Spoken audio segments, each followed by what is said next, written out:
పూర్తి వివరాలకు చదవండి రేపటి అక్షర శిల్పం దినపత్రికలో.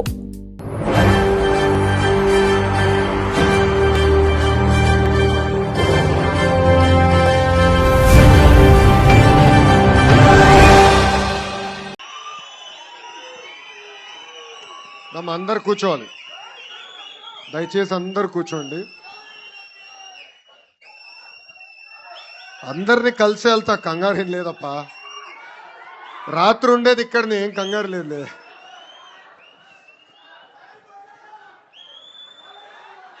ఏమైనా డౌట్ ఉందా భయ్యా?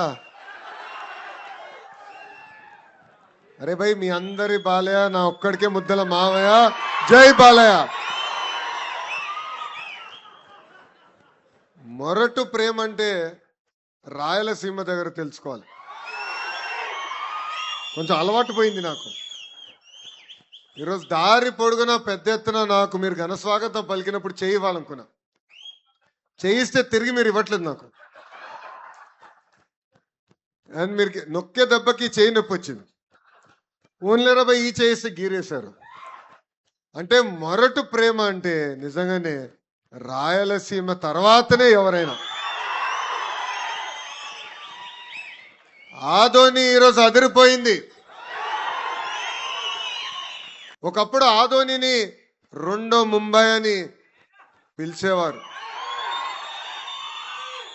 వేదికమైన ఉన్న పెద్దలకి ఇప్పుడు చెప్పా, తిరిగి ముంబై లాగా తీర్చిదిద్దాల్సిన బాధ్యత వాళ్ళపైన ఉంది. ఉమ్మడి కర్నూలు జిల్లా నాకు చూపించిన ప్రేమ నేను ఏనాడు మరవలేను. మీతో నడిచా, మీ మధ్యలో నడిచా. 14 నుంచి 14 నియోజకవర్గాల్లో నేను పాదయాత్ర చేశా. 45 రోజులు ఉమ్మడి కర్నూలు జిల్లాలో నడిచిన తర్వాతనే నేను పక్క జిల్లాకి వెళ్తాం జరిగింది. ఆనాడు మీరు చూపించిన ప్రేమ, అభిమానం ఈ రోజు కూడా నా గుండెల్లో గుర్తు పెట్టుకుంటున్నానని ఈ సభాముఖంగా తెలియజేస్తున్నా. ఆనాడు పోలీసులు లేరు, ఆనాడు రోప్ పార్టీ సరిగా లేదు. కానీ నా వెనకాల నిలబడి నడువన్నా ఎవడొస్తాడో వాడు తోలు తీద్దామని చెప్పారే, అది పసుపు సైన్యం. ఈరోజు వేదికమైన మేమందరం కూర్చున్నామంటే దాని వెనకాల ఉంది తెలుగుదేశం పార్టీ కార్యకర్తల త్యాగం. కర్నూలు జిల్లా ప్రజల ఇబ్బందులు ఇప్పటికీ నాకు గుర్తుంది. ఆనాడు నేను పాదయాత్రలో వచ్చినప్పుడు వలసలుగా ఇక్కడి నుంచి మహిళలు తరలివెళ్ళి పక్క జిల్లాలో పని ఎత్తుకునే పరిస్థితి. ఆనాడు మీరందరూ కోరారు సాగునీటి ప్రాజెక్టులు కానివ్వండి, తాగునీటి ప్రాజెక్టులు యుద్ధ ప్రాతిపదికంగా మన ప్రాంతంలో చేయాలని. అంతేకాదు ప్రభుత్వ పాఠశాలలు ఉన్నా ఉపాధ్యాయులు లేని పరిస్థితి. అందుకే నేను విద్యాశాఖ మార్చిలు అయిన తర్వాత ప్రత్యేకంగా డిఎస్సి ఏర్పాటు చేసి సుమారుగా 3000 మంది ఉపాధ్యాయులు ఒక కర్నూలు జిల్లాకే మన ప్రభుత్వం ఇస్తాం జరిగింది. పరిశ్రమలు కూడా పెద్ద ఎత్తున ప్రోత్సహిస్తున్నాం. ఒక్కసారి అందరూ ఆలోచించాలి, ఆంధ్ర రాష్ట్ర చరిత్రలో ఎప్పుడు లేని విధంగా ఇండస్ట్రీస్ మార్చులు మన సొంత జిల్లా ముద్దు బిడ్డ టీజీ భరత్ ని చేస్తాం జరిగింది. ఈరోజు పెద్ద ఎత్తున పరిశ్రమలు తీసుకొస్తున్నాం, ఒప్పందాలు కుదుర్చుకున్నాం, భూమి పూజలు కూడా చేశాం. ఈరోజు ఒక రిలయన్స్ ఇండస్ట్రీస్ కానివ్వండి, రేపే టాటా సోలార్ ప్లాంట్ కానివ్వండి, ఒక డ్రోన్ సిటీ, ఒక ఫార్మా సిటీ, ఇట్లా అనేక పరిశ్రమలు మన కర్నూలు జిల్లాకి తీసుకొస్తాం జరిగింది. ఇవన్నీ మీకు ఎందుకు చెప్తున్నానంటే యువగలం పాదయాత్రలో ఇచ్చిన హామీలు నేను మరవలేదు, ఇప్పటికీ నాకు గుర్తుంది. ఎందుకంటే ఎప్పుడన్నా కొంచెం అలసిపోయానని ఫీలింగ్ వస్తే యువగలం పుస్తకం తిరిగేస్తా. మంచి ఎండల్లో నడిచాం, చెమట కూడా లెక్క చేయలే. ఆ సైకోలు వస్తే కూడా దబ్బిడే, ఎవరిని వదలబెట్లా. అది ఇప్పటికీ గుర్తుంది. ఆనాడు యుగలం పాదయాత్రలో చూసా, ఆదోని కార్యకర్తలంటే పవర్ అంటే ఆదోని కార్యకర్తలు. మిట్ట మధ్యాహ్నం కూడా నడిచారు. వయోభారం కూడా పట్టించుకోలేదు, నన్ను నడిపించారు. అది నాకు ఇప్పటికీ గుర్తుంది. ఇప్పుడే భరత్ ఒక మంచి మాట చెప్పాడు. 2019-24 మధ్యన మనం ఎంత ఇబ్బందులు పడ్డామో మనం అందరూ చూసాం, కానీ ఇప్పుడు మర్చిపోయినాం. ఆనాడు ఒక సైకో ముఖ్యమంత్రి ఉంటే రాయలసీమకి ఏం పీకాడు, అదే మన ప్రభుత్వ అధికారంలోకి వచ్చిన తర్వాత రాయలసీమకి ఏం చేశామనేది ఒక్కసారి ప్రజలు చెప్పాల్సిన అవసరం ఉంది. ఆ సైకో హయాంలో సీమలో గొడ్డలి గుర్తుందా, మర్చిపోయారా? గొడ్డలి సొంత బాబాయినే వాళ్ళు లేపేసి ఆ నెపం మన పైన వేశారు. ఆనాడు మనం సరిగా చెప్పుకోలే, ఎన్నికల్లో ఓడిపోయినాం. గులకరాయ కోడికెత్త చాలా డ్రామాలు ఉన్నాయిరా భయ్. ఒకడు ఇట్లా అంటున్నారు, ఇంకోటి ఇట్లా అంటున్నాడు, రెండు చేశారు. కానీ అదే మన అధికారంలో ఉన్నప్పుడు మన హయాంలో జొన్నగిరి గోల్డ్ పరిశ్రమ తీసుకొచ్చాం. వాళ్ళ హయాంలో బ్రహ్మణి స్టీల్స్ కుంభకోణం జరిగితే మన హయాంలో కడప స్టీల్ ప్లాంట్లు వేగంగా పరిగెత్తిస్తున్నాం. వాళ్ళ హయాంలో ఏకంగా రక్తం పారితే మన హయాంలో మిషన్ రాయలసీమ పేరుత హార్టికల్చర్ ని పెద్ద ఎత్తున ప్రోత్సహిస్తున్నాం. వాళ్ళ హయాంలో ఫ్యాక్షన్ దాడులు మన పైన చేస్తే మన హయాంలో ఈరోజు ఫ్యాక్టరీలు రాయలసీమకి తీసుకొస్తాం జరిగింది. ఒక పక్కన రాయల్ ఎన్ఫీల్డ్, ఇంకో పక్కన ఫైటర్ జెట్లు తయారు చేసే పరిశ్రమలు కూడా రాయలసీమకి తీసుకొచ్చిన ఘనత మన ప్రభుత్వాన్ని. ఏమనంటే సైకో అంటాడు, నేను రాయలసీమ బిడ్డని. ఆయన రాయలసీమకి పట్టిన క్యాన్సర్ గడ్డ. ఇది నేను ఇప్పుడు కాదు చెప్తాం, పాదయాత్రలో కూడా నేను చెప్పా. దానికి అనేక ఉదాహరణలు ఉన్నాయి. మనందరం బిందు సైత్యం పైన ఆధారపడి ఉంటాం. 2014-19లో 90% సబ్సిడీతో మనం డ్రిప్ ఇరిగేషన్ ఇచ్చేవాళ్ళం. అలాంటిది ఆ సైకో ముఖ్యమంత్రి అయిన తర్వాత ఏకంగా సబ్సిడీలు రద్దు చేశారు. ఇంకో పక్కన ఆయన సొంత జిల్లా అన్నమయ్య ప్రాజెక్ట్ గేట్లు కొట్టుకుపోతే మనుషులు చనిపోయారు. కనీసం వెళ్ళి ఆ కుటుంబాల్ని ఆనాడు పరామర్శించలేదు. కనీసం వాళ్ళకి అందించాల్సిన నష్టపరిహారం కూడా ఆనాడు అందజేయలేదు. ఇంతేకాదు మనకు ఉన్న పరిశ్రమలు కూడా తరిమేశారు. ఒక అమర్ రాజా, ఒక జాకీ, ఇలాంటి అనేక పరిశ్రమలు కూడా తరిమేసే పరిస్థితి. ఇది మీ అందరికి ఎందుకు గుర్తు చేస్తున్నానంటే, ఏదో ఇప్పుడు పరిశ్రమలు వస్తున్నాయి, సంక్షేమం జరుగుతుంది, అన్ని బాగున్నాయి, ప్రజలందరూ గుర్తుపెట్టుకుంటారంటే చాలా పొరపాటు. గతంలో జరిగిన విధ్వంసం కూడా ప్రజలకి తెలియజేయాల్సిన బాధ్యత కార్యకర్తలందరిపైన ఉంది. 2025 మహానాడులో నేను చెప్పా, 6 శాసనాలు మనం ప్రకటించుకున్నాం. దాంట్లో నా గుండెకి దగ్గరైన శాసనం కార్యకర్తనే మా అధినేత. ఇది కేవలం చెప్తాను కాదు, ఆచరిస్తున్నాం. మన జరిగిన పార్టీ ఆవిర్భావ దినోత్సవం అప్పుడు గౌరవ ముఖ్యమంత్రి చంద్రబాబు నాయుడు గారు పక్కన కూర్చుంది కార్యకర్తలు.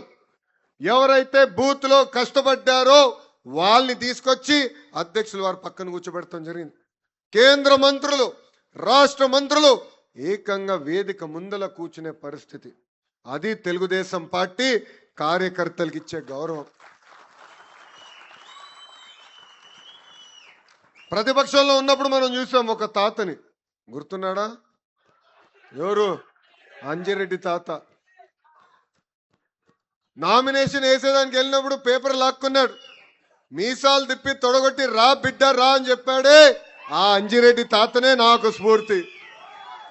తోట చంద్రయ్య మెడపై కత్తి పెట్టి వాళ్ళ నాయకుడికి జైగొట్టు, వాళ్ళ పార్టీకి జైగొట్టమంటే జై తెలుగుదేశం, జై చంద్రబాబు నాయుడు అని చెప్పి ప్రాణాలు కోల్పోయాడే, ఆ తోట చంద్రే మనందరికీ స్ఫూర్తి. భారతదేశంలో ఏ రాష్ట్రంలో జరిగిన విధంగా ఏకంగా రాజకీయ కక్షలో చనిపోయిన కుటుంబానికి ఈరోజు ప్రభుత్వ ఉద్యోగం ఇచ్చిన ఘనత ఒక తెలుగుదేశం పార్టీది. తోట చంద్రే కొడుక్కి ఎన్ని కష్టాలు వచ్చినా చట్టాల్ని సవరించి శాసనసభ చట్టం పాస్ అవుతే శాసన మండలిలో వాళ్ళు అడ్డుకున్నారు. 2 సార్లు తిరిగి పంపించినా చివరికి పాస్ చేపించి ఏకంగా వాళ్ళ అబ్బాయికి ప్రభుత్వ ఉద్యోగం ఇచ్చిన ఘనత మన పార్టీది. అందుకే చెప్తున్నా, కార్యకర్తనే అధినేత అని చెప్పే విషయంలో ఎక్కడ మేము వెనకాడం. మన జోనల్ కోఆర్డినేటర్లు అందరితో మేము మీటింగ్ పెట్టుకున్నాం. వాళ్ళు కూడా చాలా స్పష్టంగా చెప్పా, ఒక తెలుగుదేశం పార్టీ కార్యకర్త స్వర్ణ గ్రామం స్వర్ణ వార్డ్ సచివాలయంకి వెళ్ళినప్పుడు కానివ్వండి, పోలీసు వాళ్ళ దగ్గరికి వెళ్ళినప్పుడు కానివ్వండి, రెవెన్యూ వాళ్ళ దగ్గరికి వెళ్ళినప్పుడు కానివ్వండి, గౌరవంగా వాళ్ళ నుంచి రండి సార్, కూర్చోండి, సమస్య ఏముంటే చెప్పండి, న్యాయబద్ధంగా ఉంటే అది పరిష్కరించే బాధ్యత వాళ్ళు తీసుకోవాలి, అదే మనం కార్యకర్తలకు ఇచ్చే గౌరవం అని స్పష్టంగా చెప్తాం జరిగింది. అది ఆచరణలో తీసుకొచ్చే బాధ్యత మన పార్టీ మన ప్రభుత్వం తీసుకుంటుందని ఈ సభాముఖంగా కార్యకర్తలందరికీ నేను హామీ ఇస్తున్నా. మీ అందరు తెలుసు 2024 ఎన్నికల్లో ఎలాంటి పరిస్థితుల్లో మన ప్రభుత్వం ఏర్పడిందో. ఈ రోజు 2 సంవత్సరాల ఆదాయం పెంచి రూపాయి ఆదాయం వస్తే ₹40 ఖర్చు తీసుకొచ్చాం. భారతదేశంలో ఏ రాష్ట్రం ఇవ్వని విధంగా 4,000 రూపాయలు పెన్షన్ మనం ఇస్తున్నాం. తల్లికి వందనం కింద ఎంతమంది బిడ్డలున్నా అంతమంది బిడ్డలకి డబ్బులు అందజేస్తున్నాం. స్త్రీ శక్తి కింద మహిళలు ఉచితంగా బస్సులో ప్రయాణించి హక్కు కల్పిస్తున్నాం. దీపం పథకం ద్వారా ఏకంగా 3 గ్యాస్ సిలిండర్లకి డబ్బులు కూడా మనం వేసింది ఘనత. మత్స్యకారులకు డబ్బులు ఇస్తున్నాం, ఆటో డ్రైవర్లకి డబ్బులు ఇస్తున్నాం, ఏకంగా చేనేత సోదరులు కూడా డబ్బులు ఇచ్చిన ఘనత ఒక తెలుగుదేశం పార్టీది, ఎన్డీఏ ప్రభుత్వాన్ని. అన్ని చేశామనట్లేదు, కానీ ఒక పట్టుదలతో ఇచ్చిన ప్రతి హామీ నిలబెట్టుకుంటూ వెళ్తున్నాం. సంక్షేమ అభివృద్ధి అనేది జోడెద్దుల బండి, 2 తీసుకెళ్లాల్సిన అవసరం ఉంది. కేవలం సంక్షేమం చేస్తే, అది ఒకటే చేస్తే రాష్ట్రం బాగుపడుతుంది అనుకుంటే చాలా పొరపాటు. ఒక పక్కన సంక్షేమం, ఇంకో పక్కన అభివృద్ధి చేయాలి. మీరే చూసారు, రోడ్లు ఎంత అద్భుతంగా మనం వేసాము. కేవలం గుంటలు పూడ్చేదానికి 2,000 కోట్ల రూపాయలు మనకు ఖర్చు అయింది. సో 2 కలిసికట్టుగా తీసుకెళ్తున్నాం. చేసిన మంచి పనులు ప్రజలకి తెలియజేయాల్సిన బాధ్యత ఇక్కడున్న కార్యకర్తలందరిపైన ఉంది. మీకు పెన్షన్ ఇస్తున్నాం, తల్లికి వందనం ఇస్తున్నాం, మాకు ఓటేయండి అహంకారంతో మాడితే ప్రజలు ఒప్పుకోరు. మనం చూసాం 151 11 అయింది. దానికి ప్రధానమైన కారణం వాళ్ళకి ఆనాడు ఉన్న అహంకారం, ఇప్పుడు కూడా తగ్గల, దాని కూడా వస్తా. సో మనం అహంకారం వీడాలి, ఎవరికి అవసరం లేదు, తగ్గి ఉండాలి, ప్రజల దగ్గరికి వెళ్ళాలి, ప్రజలతో మమేక్యం అవ్వాలి. మనం చేస్తున్న సంక్షేమ అభివృద్ధి కార్యక్రమాలు ప్రజలకి తెలియజేయాల్సిన బాధ్యత ఇక్కడ అందరిపైన ఉంది. నేను ఆనాడు కార్యకర్తల కోసం ఇన్సూరెన్స్ ప్రోగ్రామ్ తీసుకొచ్చాం. 2014లో ప్రమాద బీమా తీసుకొచ్చాం, 2 లక్షల రూపాయలు. ఇప్పుడు ఏకంగా అది 5 లక్షల రూపాయలు మనం చేస్తాం జరిగింది. ఈరోజు ఒక్కసారి మనం కార్యకర్తలందరూ ఆలోచించాలి. కార్యకర్తల సంక్షేమం కోసం 160 కోట్ల రూపాయలు ఖర్చుకి పెట్టిన ఏకైక పార్టీ ఒక తెలుగుదేశం పార్టీ. ఇంతేకాదు, గతంలో మన పైన పెట్టిన దొంగ కేసులన్నీ ఒక పద్ధతి ప్రకారం తీపిస్తున్నాం. ఇప్పటికీ 80% కేసులు తీపిస్తాం జరిగింది. ఇక్కడున్న కార్యకర్తలందరికీ పిలిపిస్తున్నా, మన అధికారంలో ఉన్నాం, కేసులుంటే పర్వాలేదంటే మళ్ళీ ఎలక్షన్ అప్పుడు ఇబ్బంది పడతాం.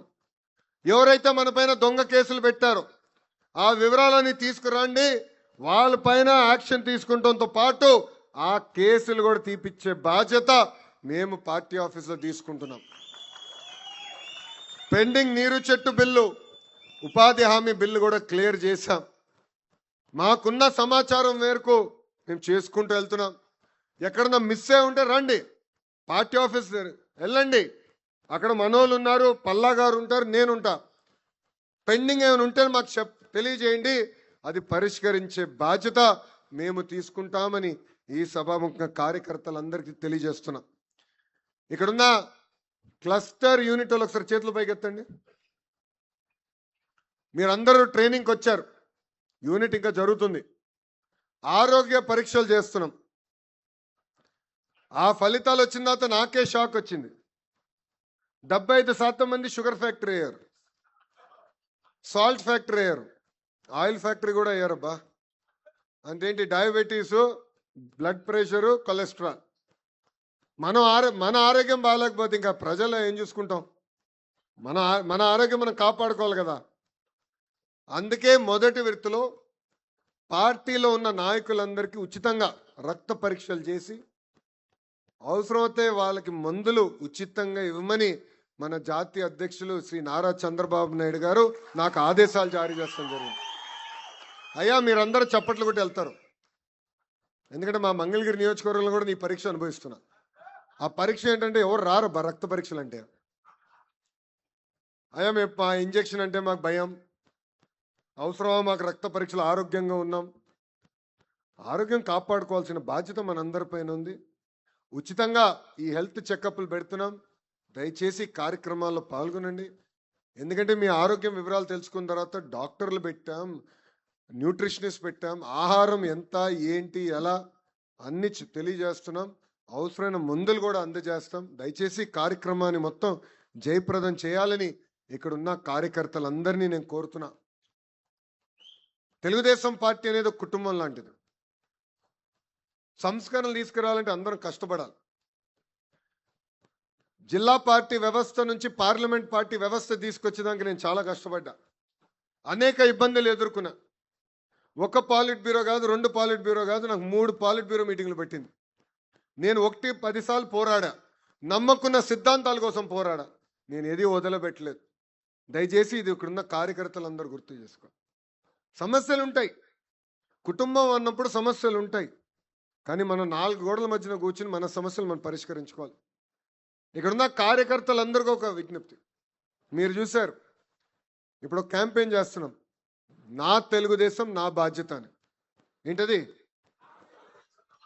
మళ్ళీ చెప్పండి. ఇది మీకు ఎందుకు చెప్తున్నానంటే మీరందరు నాయకులు, ఈరోజు ఈ మీటింగ్ వచ్చిన మీరందరు నాయకులు. ఒక బూత్ స్థాయి కానీ, యూనిట్ కానీ, క్లస్టర్ కానీ, మండల్ కానీ, నియోజకవర్గం కానీ, పార్లమెంట్ కానీ, రాష్ట్ర స్థాయి నాయకులు. మీరు సమస్యలు మీరు పరిష్కరించాలి. ఆ బాధ్యత మీరు తీసుకోవాలి. వ్యవస్థ పనిచేసే విధానం మార్పు తీసుకొచ్చే బాధ్యత మేము తీసుకుంటాం. మీరే, మిమ్మల్ని చూసినప్పుడు నాయకులు కనపడుతున్నారు. మీరే మా నాయకులు, మా భవిష్యత్తు నాయకత్వం.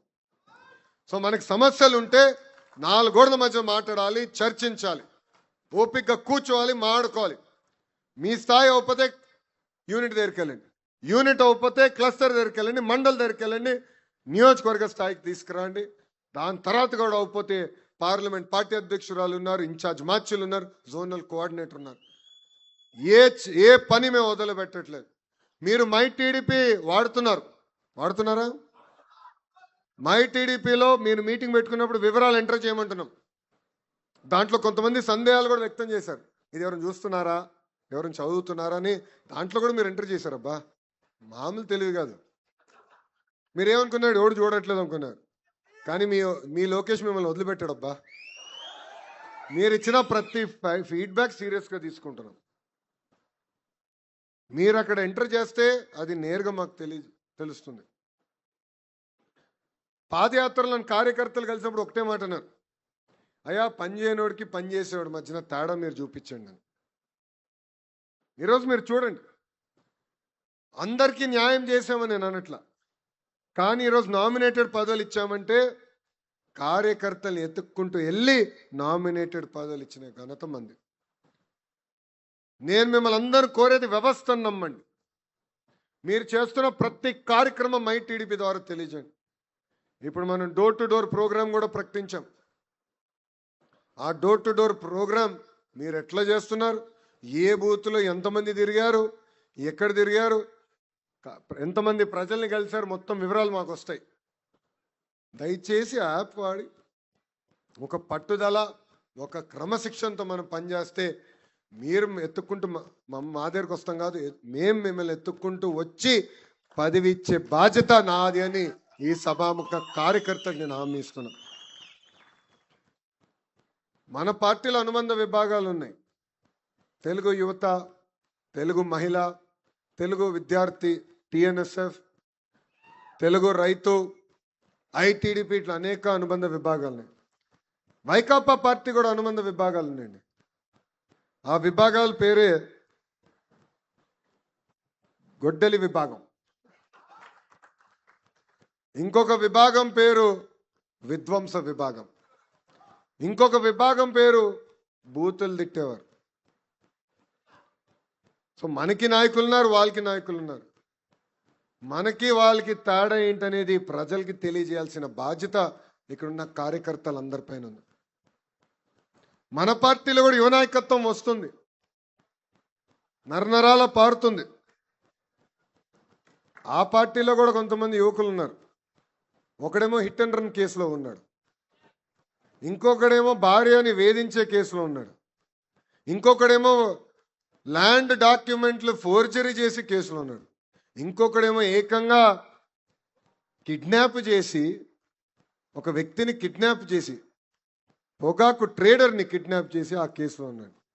సో మన పార్టీకి వాళ్ళ పార్టీకి ఉన్న మధ్య తేడా ప్రజలకి తెలియజేయాల్సిన బాధ్యత ఇక్కడున్న కార్యకర్తలందరిపైన ఉంది. ఈరోజు మనం చూస్తున్నాం, వాళ్ళు ఫేక్ ప్రచారం అద్భుతంగా చేస్తారు. అది నరనరాల వాళ్ళ డిఎన్ఏలో ఉంది. బహుశా అబద్ధాలు చెప్పేది కూడా ఒక డిపార్ట్మెంట్ ఉంది, వాళ్ళకి ఒక విభాగం ఉంది. అసలు డిఎస్సి అంటే తెలుగుదేశం, తెలుగుదేశం అంటే డిఎస్సి. 2 లక్షల మంది ఉపాధ్యాయుల్ని నియమించింది తెలుగుదేశం పార్టీ. నేను విద్యాశాఖ మార్చులైన తర్వాత 150 రోజుల్లో 250 కేసులు పడినా ఎక్కడ ఇబ్బంది లేకుండా 16,000 టీచర్ పోస్టులు మనం భర్తీ చేస్తాం జరిగింది. అందుకే అనుకుంటా ఆ సైకోకి టీచర్లు అంటే చాలా కోపం. ఇప్పుడు ఏకంగా నా పైన ఆరోపణలు చేస్తున్నాడు.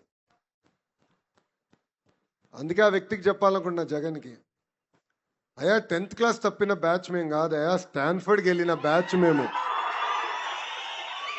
3వ సారి నిన్ను ఛాలెంజ్ చేస్తున్నా Jagan. My dear Jagan, time date నువ్వు ఫిక్స్ చేయి, చర్చకు నేను సిద్ధం, నువ్వు సిద్ధమా అంటున్నా.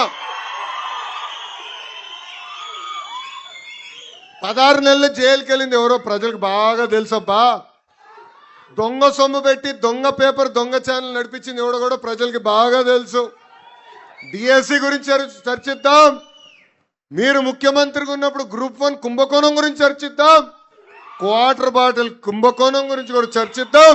నేను రెడీ అని చెప్తున్నా. మొన్న ఛాలెంజ్ చేస్తే ఆయన పక్కన ఒక చెంచా బయటకు వచ్చాడు. అరే నేను ఛాలెంజ్ చేసింది మీ నాయకుడిని, దమ్ము ధైర్యం మీ నాయకుడికి లేదు, మధ్యలో నువ్వేడా వచ్చి నాకు ఛాలెంజ్ చేసేది? ఆయన ఛాలెంజ్ చేశాడు, నేను రెడీ అన్నా. అరే సిబిఐ ఎంక్వైరీ అంటున్నాడు. అరే సిబిఐ మీకు అంత ప్రేమగా ఉంటే ఎందుకు స్టే తెచ్చుకున్నావు అబ్బా బాబాయ్ హత్యలో? సిబిఐ నీకు అంత ప్రేమ ఉంటే నీ సొంత కేసులు ముందరికి వెళ్లకుండా కోర్టుకి వాయిదాలు ఎందుకు వేస్తున్నారా బాయ్? అవన్నీ మాకు కంపడట్లేదా, మర్చిపోతామా అనుకుంటున్నారా? నేను మళ్ళీ ఛాలెంజ్ చేస్తున్నా, ఐఎమ్ రెడీ. మీరు రెడీనా అని అడుగుతున్నా. ప్రజల్లో కూడా మీరు చెప్పండి, టీచర్లు కూడా చెప్పండి. ఎందుకంటే పిల్ల వేశారు. ఆ పిల్ల ఏం రాశారంటే, ఈ 16,000 మంది టీచర్లు ఎవరైతే వచ్చారో వాళ్ళు మొత్తం తీసేయాలంట. 16,000 మంది టీచర్లు తీసేయాలంట. దాంట్లో ఎక్కువ నష్టపోయేది మన కర్నూలు జిల్లా. ఇది ప్రజలకి తెలియజేయాల్సిన బాధ్యత ఇక్కడున్న కార్యకర్తలందరిపైన ఉంది. ఆ పార్టీకి ఒక జబ్బు కూడా ఉందండి. ఆ జబ్బు పేరు తెలుసా మీ అందరికీ? సిసిడి. ఏంటిది? క్రెడిట్ చోరీ డిసార్డర్, క్రెడిట్ చోరీ జబ్బు. గూగుల్ మనం తీసుకొస్తే ఆయన అంటాడు, నేను ఆల్రెడీ మాట్లాడాను, డావోస్తో కలిసిన గూగుల్ నేనే తీసుకొచ్చినాడు. మళ్ళీ 5 సంవత్సరాలు ఎందుకు తీసుకురాలి రబి? దాని తర్వాత ఆసిల్లర్ మిత్తల్ అని ఒక పెద్ద స్టీల్ ప్లాంట్ తీసుకొచ్చాం.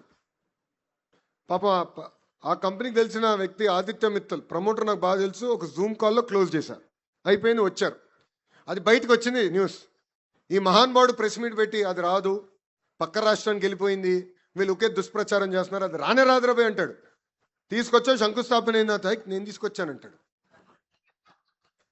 ఇట్లనే కానిస్తే, ఇట్లనే మనం ఊరుకుంటే ఆగస్ట్ 15 వచ్చినప్పుడు చెప్తాడు. ఏం చెప్తాడంటే, మా తాత పోరాడాడు రాబాయ్ స్వాతంత్రానికి, గాంధీ తాత కన్నా మా తాత గొప్పవాడు, మా తాత వల్లే స్వాతంత్రం వచ్చిందని చెప్తాడు. ఇది క్రెడిట్ చోరీ డిసార్డర్ అంటే. ఇప్పుడు భోగాపురం పైన కూడా బయలుదేరాడు. 5 సంవత్సరాలు ఏం పనులు చేయలా, పట్టించుకోలా, కనీసం ఒక్కసారి వెళ్ళి చూడలా. ఇప్పుడు ఎయిర్పోర్ట్ అయిపోయింది, ప్రధానమంత్రి గారు వచ్చి ఓపెనింగ్ వస్తుంటే ఇప్పుడు బయలుదేరాడు మహానుభావుడు. అందుకే ఆ జబ్బు ఉంది పాపం. లండన్ మందులు సరిగ్గా పనిచేయట్లేదు ఈ మధ్యన. ఇదంతా ప్రజలకి తెలియజేయాల్సిన బాధ్యత ఇక్కడ అందరిపైన ఉంది. ఎందుకంటే పని చేస్తాం ఎంత ముఖ్యమో మన చేసిన పనులు ప్రజలు తెలియజేయాలి. మన అనేక సంస్కరణలు తీసుకొస్తున్నాం, అది మనం తెలుసుకోవాలి, ప్రజల దగ్గరికి వెళ్ళాలి, ప్రజల్లో చైతన్యం తీసుకొచ్చే బాధ్యత మనందరం తీసుకోవాలి. నైనా ఇక్కడ ఆగండి పోలీస్ సోదరులా, నైనా ఎందుకు వదిలేయండి, ఎందుకు కంగారు పడతారు మీరు? కూల్గా ఉండండి, ఎందుకంత పడతారు?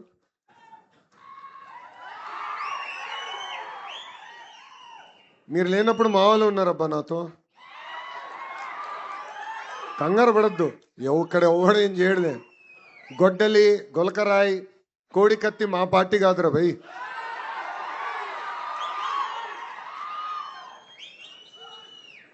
ఇక్కడున్న కార్యకర్తలందరికీ ఒక పిలిపిస్తున్నాం. ఇప్పుడు డోర్ టు డోర్ కార్యక్రమాన్ని మనం చేపట్టాలన్నాం. మెటీరియల్ అంతా మీకు అందజేశాం. మీరు మీ బూత్లో నాయకత్వం వహించండి. ప్రతిరోజు 30 గడుపులు ఓర్పు సహనంతో వెళ్ళి మాట్లాడాలి, చేసిన మంచి పనులు చెప్పాలి. దాని తర్వాత వాళ్ళు ఏమైనా అడిగితే ఆ ఫీడ్బ్యాక్ రాసుకోండి. ప్రోగ్రామ్ మొత్తం అయిన తర్వాత మై టీడీపీ ద్వారా మిమ్మల్ని అడుగుతాం ఫీడ్బ్యాక్. అయ్యా మీ బూత్లో ఏమన్నారు ప్రజలు, ఎక్కడ బాగా చేస్తున్నాం అని చెప్పారు, ఎక్కడ మనం ఇంకా చేయాల్సి ఉంది అని ప్రజలు వివరిస్తున్నారు, ఏం చెప్పారో మేము తెలుసుకుంటాం. ఆ యాప్ ద్వారా మేము తెలుసుకుంటాం. దయచేసి కార్యక్రమం మన అందరం జయప్రదం చేయాలి, అందరం కష్టపడాలి. ఎందుకంటే నేను చెప్పా, మన నియోజకవర్గం 50-50 అంటే 50% సార్లు గెలిచాం, 50% సార్లు ఓడిపోయాం. దానికి కారణం మనమే, మన నిర్లక్ష్యమే, ప్రజల్ని తప్పడతాం కాదు. 1980 తర్వాత గెలవని నియోజకవర్గంలో నేను పోటీ చేశా స్వామి, మంగళగిరి. 2019లో నేను ఓడిపోయా, 5300 ఓట్లతో ఓడిపోయా. 5 సంవత్సరాలు నేను వదిలిపెట్టలేదే, నేను వేరే కాన్స్టిట్యున్సీకి వెళ్ళలేదే. అయ్యా కంచుకోట ఎక్కడుంది, విశాఖపట్నంకి వెళ్దామా, కుప్పంకి వెళ్దామా, లేదంటే పక్కనున్న పెనమలూరుకి వెళ్దామని నేను చూడలా. ఎక్కడ ఓడిపోయాను అక్కడనే ప్రజల మనసు గెలుచుకుని గెలవాల లక్ష్యంతో పనిచేశా. ఆంధ్ర రాష్ట్ర చరిత్రలో టాప్ 3 స్థానంలో 91,000 మెజార్టీతో మంగళగిరి నేను కైవసం చేసుకున్నాను. అదే కార్యకర్తలు, అదే నాయకత్వం. కొత్త నాయకులు రాలా, కొత్త కార్యకర్తలు ఆ సమయం లేరు. ఉన్న నాయకత్వం, ఉన్న కార్యకర్తలే ప్రజల దగ్గరికి వెళ్ళారు. కరెక్ట్గా లోకేష్ 23 రోజుల ముందర వచ్చాడు. లోకేష్ ఏంటో మీకు అర్థం వల్ల, మీ సమస్యలు మావాడికి అర్థం వల్ల ఓడిపోయాం. 5 సంవత్సరాలు కష్టపడ్డాం, అనేక సంక్షేమ కార్యక్రమాలు చేశాం. గుర్తుపెట్టుకోండి, ప్రతిపక్షంలో ఇంత కష్టపడ్డాం అంటే అధికారంలోకి వచ్చిన తర్వాత ఎంత కష్టపడతాం, ఎంత మంచి పనులు చేయగలుగుతామని ప్రజలందరికీ వివరించారు. నేను డోర్ టు డోర్ తిరిగా, దానివల్లనే అంత మెజార్టీతో నేను గెలిచా. ఇక్కడ కూడా మనందరం కష్టపడాలి. మళ్ళీ చెప్తున్నా, పార్టీలో నాయకులం మేము శాశ్వతం కాదు. తెలుగుదేశం పార్టీ అనేది శాశ్వతం, పార్టీ వ్యవస్థ అనేది శాశ్వతం. ఆ పార్టీ బలోపేతం కోసం మనందరం కష్టపడాలి, అందరం కృషి చేయాలి. అంతేగాని ఎవరు ఉంటాడు ఆయన చెప్తే పదవులు వస్తాయి అనుకుంటే మటుకు చాలా ఇబ్బంది పడతాం మనం. పనిని నమ్ముకోండి, డోర్ టు డోర్ కష్టపడండి, మిమ్మల్ని ఎత్తుక్కుంటా వచ్చే బాధ్యత నేను తీసుకుంటానని కార్యకర్తలందరికీ మళ్ళీ తెలియజేసుకుంటూ, ప్రభుత్వ కొనసాగింపు గురించి ఇప్పుడే భరత్ గారు కూడా మాట్లాడారు. ఇది చాలా చాలా అవసరం. మనకి ఓటమి కొత్త కాదు, గెలుపు కొత్త కాదు. ఓడిపోయినప్పుడు అందరు బాధపడతాం, గెలిచిన తర్వాత అల్సట్ అనండి, అలకనండి, ఏముందిలే గెలిచిపోతాం అన్న అహంకారం అనండి, ఇవి వచ్చేస్తాయి. దానివల్ల మనం నష్టపోతాం కాదు, కార్యకర్తలు మనం నష్టపోతున్నాం. కేసులు పెట్టించుకుంటాం, కొన్ని సందర్భాల్లో మనం కొడతారు, కొన్ని సందర్భాల్లో మన ప్రాణాలు తీసేస్తారు. సో ఒక పక్కన మనం నష్టపోతున్నాం, ఇంకో పక్కన ఆంధ్ర రాష్ట్రం నష్టపోతుంది. ఈరోజు ఒక గుజరాత్ రాష్ట్రంలో అదే ప్రభుత్వం కంటిన్యూస్గా వచ్చేగల ఏ స్థాయిలో ఉందో చూడండి ఒక్కసారి. ఒరిస్సాలో మొన్నటి వరకు ఒకే ప్రభుత్వం కంటిన్యూస్గా వచ్చేగల ఒరిస్సా కూడా మనకన్నా అద్భుతంగా అభివృద్ధి చెందింది. సో మన రాష్ట్రంలో కూడా ప్రభుత్వ కొనసాగింపు అనేది చాలా చాలా అవసరం. 1,05,00,000 మంది కుటుంబం మంది, పెద్ద కుటుంబం. అది కాస్త ఇప్పుడు కొంచెం ఇంకా పెద్దగా అయింది. జనసేన పార్టీ ఉంది, భారతీయ జనతా పార్టీ కూడా ఉంది. 3 పార్టీ కలయిక మొన్న ఎన్నికల్లో ఎవ్వరు ఊహించిన విధంగా 175 స్థానాల్లో 164 స్థానాలు మనం కైవసం చేసుకుంటాం జరిగింది. ఈ ఐక్యత ఉండాలి. సమస్యలు ఉండొచ్చు, 4 గోడల మధ్యన మాట్లాడుకుందాం, ఆ సమస్యలు పరిష్కరించుకుందాం, కానీ వదలబెట్టేది లేదు. No crossfire, no misfire, no విడాకులు. క్లారిటీగా మీ అందరూ తెలియజేస్తున్నా. ఎందుకంటే మన పార్టీ ముసుగులో జనసేన పార్టీని తిట్టేవాళ్ళు ఉంటారు, జనసేన పార్టీ ముసుగులో భారతీయ జనతా పార్టీని తిట్టేవాళ్ళు ఉంటారు, భారతీయ జనతా పార్టీ ముసుగులో మన తిట్టేవాళ్ళు ఉంటారు. సోషల్ మీడియాలో ఎన్ని చూసి మనం కంగారు పెట్టి మనం తిట్టుకుంటూ మనం కొట్టుకుంటే నష్టపోయేది ఆంధ్ర రాష్ట్రం, ఆంధ్ర రాష్ట్ర ప్రజలు. ఇది దయచేసి అందరం గుర్తుపెట్టుకోవాల్సిన అవసరం ఉంది. సో ప్రభుత్వ కొనసాగింపు అనేది చాలా చాలా అవసరం. అందరం కలిసికట్టుగా పని చేయాలి. మీకు ఎలాంటి సందేహాలు అవసరం లేదు. 1 కాదు, 2 కాదు, కనీసం 3 టర్మ్లు కలిసికట్టుగా పనిచేస్తేనే దారి తప్పిన రాష్ట్రాన్ని సరైన దారిలో పెట్టుకెళ్తాం. కోరిన అన్ని కోరికల పద్ధతి ప్రకారం కేంద్రంలో మన ప్రధానమంత్రి నరేంద్ర మోడీ గారు, రాష్ట్రంలో మన ముఖ్యమంత్రి చంద్రబాబు నాయుడు గారు కలిసికట్టుగా తీర్చుతున్నారు. ఆ రోజు పాదయాత్రకు వచ్చినప్పుడు కర్నూలు అనేక మంది లాయర్లు, అడ్వకేట్లు అని వచ్చి కలిశారు. ఆనాడు చెప్పారు, హైకోర్టు ఇక్కడ ఉండాలి, ఇక్కడికి తీసుకొస్తే బాగుంటుందంటే వాళ్ళు ఒకటే చెప్పారు, చేయలేని హామీలు నేను ఇవ్వను. కానీ ఆనాడు నేను ఒక హామీ ఇచ్చా, హైకోర్టు బెంచ్ కర్నూలులో నేను ఏర్పాటు చేస్తానని హామీ ఇచ్చా. రాబోయే 90 రోజుల్లో హైకోర్టు బెంచ్ కర్నూలుకి తీసుకొచ్చే బాధ్యత మన ప్రభుత్వాన్ని. ఇవన్నీ చేయగలుగుతున్నాం అంటే కేంద్ర ప్రభుత్వం సహకారం ఉంది. ఇది మనందరం గుర్తుపెట్టుకోవాలి. డబుల్ ఇంజిన్ సర్కార్ వేరే రాష్ట్రాలు ఉన్నాయి, కానీ మన రాష్ట్రంలో డబుల్ ఇంజిన్ బుల్లెట్ ట్రైన్ సర్కార్ ఉంది. ఎందుకంటే బాబు గారి స్పీడ్ మీకు తెలుసు, తగ్గేదే లేదు. అదే స్పీడ్లో ఇప్పుడు ప్రధానమంత్రి నరేంద్ర మోడీ గారు కూడా చూస్తున్నారు. ఇద్దరు కలిసికట్టుగా రాష్ట్రాన్ని అభివృద్ధి చేయాలన్న లక్ష్యంతో పనిచేస్తున్నారు. అందుకే ప్రభుత్వం కొనసాగింపు అనేది చాలా చాలా అవసరం. అందరం కలిసికట్టుగా పనిచేయాలని ఈ సభాముఖం మిమ్మల్ని అందరినీ కోరుకుంటున్నాను. అంతేకాకుండా ఇప్పుడే మన ఇన్ఛార్జ్ మీనాక్షి నాయుడు గారు 3 విషయాలు, ఆయన చాలా కోరికలు కోరాడు రా భయ్. గురువు గారు ఎట్టుకో లిఖిత రూపంలో ఏమేమి చేస్తే బాగుంటుంది, మున్సిపాలిటీ ఏం చేస్తే బాగుంటుందని ఇస్తా అన్నారు. నా శాఖకు సంబంధించిన 3 అంశాలు, అంటే ఒకటి అది మన ఫరూక్ గారి శాఖ, అది గురుగారితో మాడతాం. మైనారిటీ రెసిడెన్షియల్ స్కూల్ ఒకటి, అదేవిధంగా ఐటీఐ ఇమీడియట్గా ప్రారంభిస్తే బాగుంటుందని పెద్దలు కోరారు. అది తప్పనిసరిగా చేపించే బాధ్యత నేను తీసుకుంటాను. 90 రోజుల్లో ప్రారంభించే బాధ్యత నాది అని మీనాక్షి నాయుడు గారికి నేను హామీ ఇస్తున్నా. ఉర్దూ జూనియర్ కళాశాల గురించి కూడా పెద్దలు కోరారు. ఇప్పుడు రిక్రూట్మెంట్ చేస్తున్నాం, ప్రత్యేకంగా ఉర్దూ టీచర్స్ కూడా రిక్రూట్మెంట్ ఇప్పుడు ఈ డిఎస్సి 4వ విడత డిఎస్సిలో చేస్తున్నాం. అది కూడా త్వరలో ప్రారంభించే బాధ్యత నేను తీసుకుంటానని గౌరవ ఇన్ఛార్జ్ గారికి తెలియజేసుకుంటున్నాను. అంతేకాకుండా ఆధునిక పరిశ్రమలు తీసుకురావాలని పెద్దలు నాతో కోరారు, కారులో కూడా మాట్లాడుకున్నాం. కంప్రెస్డ్ బయోగ్యాస్ కానివ్వండి, లేదంటే వేరే రకంగా పరిశ్రమలు ఏదైతే మన ప్రాంతానికి వస్తాయో అది టీజీ భరత్ గారికి నేను కోరుతున్నా. ఈ సభా వేదికగా బాధ్యత మీది. అన్నీ నేనే చేయాలి, అన్నీ నేనే మోయాలంటే అవదు. ఇండస్ట్రీ మార్చులు ఆయనే బాధ్యత. మీ ముట్టు పెద్ద చేయకపోతే ఆయన నిలదీయండి. ఆధునిక పరిశ్రమ తీసుకురాకపోతే ఆయనే నిలదీయండి. ఎందుకు చెప్తున్నానంటే ఇది మేమందరం ఎప్పుడు క్యాబినెట్ మీటింగ్లో పరిశ్రమలు వచ్చినప్పుడు నవ్వుకుంటాం. ఎందుకంటే ఒక టీమేమో వైజాగ్, ఒక టీమేమో అమరావతి, ఇంకో టీమేమో రాయలసీమ అని. అందరూ నవ్వుకుంటాం. ఈరోజు ఎక్కడ పంపించాలి, ఏ పరిశ్రమ ఎక్కడికి వెళ్తే బాగుంటుందని చర్చిస్తాం.